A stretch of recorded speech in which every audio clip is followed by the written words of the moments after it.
Alkitab mengajarkan bahwa kemajemukan adalah bagian dari ciptaan Tuhan yang indah dan harus dihargai.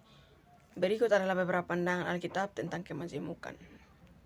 Kemajemukan sebagai ciptaan Tuhan. Alkitab menyatakan bahwa Tuhan menciptakan manusia dengan berbagai perbedaan termasuk suku, bahasa, dan budaya.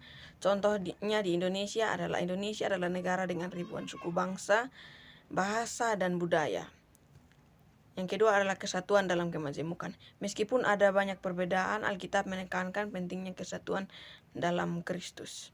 Contohnya adalah semangat Bhinneka Tunggal Ika yang berarti berbeda-beda tetapi tetap satu, mencerminkan prinsip kesatuan dalam kemajemukan. Kasih dan penghargaan terhadap sesama.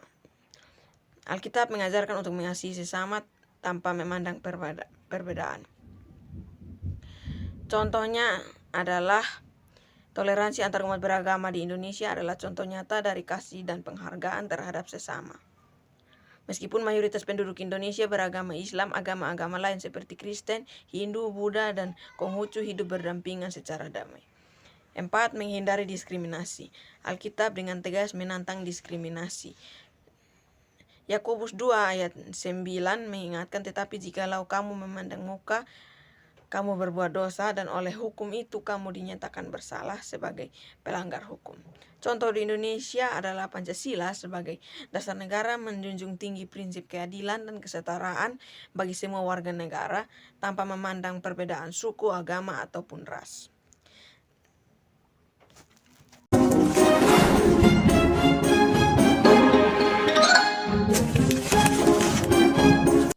Pada tanggal 31 Oktober 1517, Martin Luther, seorang profesor teologi di Universitas Wittenberg, menempelkan 95 dalilnya di pintu gereja Kastil Wittenberg. Tindakan ini merupakan respons terhadap praktik penjualan indulgensi oleh Gereja Katolik Roma, yang menurut Luther menyimpang dari ajaran Alkitab. Berikut 5 dalil penting dari Martin Luther.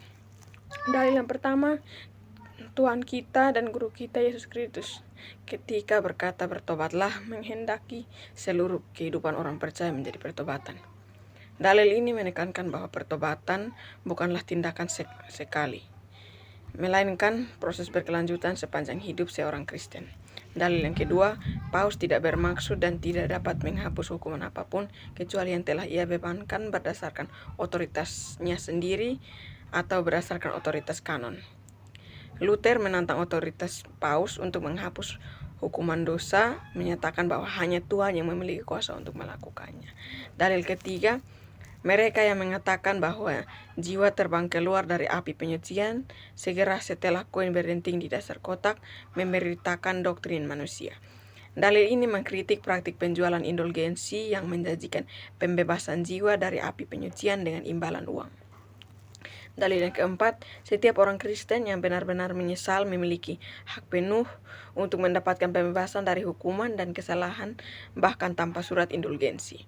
Luther menegaskan bahwa pengampunan dosa tersedia bagi semua orang yang benar-benar bertobat dan terlepas dari apakah mereka membeli indulgensi atau tidak.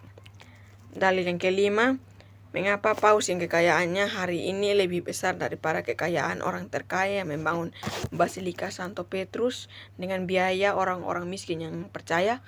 Dalil ini mempertanyakan motif Paus dalam mengumpulkan dana untuk pembangunan Basilika Santo Petrus, menyoroti kontras antara kekayaan gereja dan kemiskinan umat.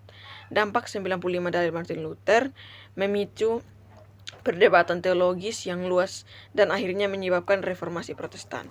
Gerakan ini mengubah lanskap agama di Eropa dan memiliki dampak jangka panjang pada sejarah dunia.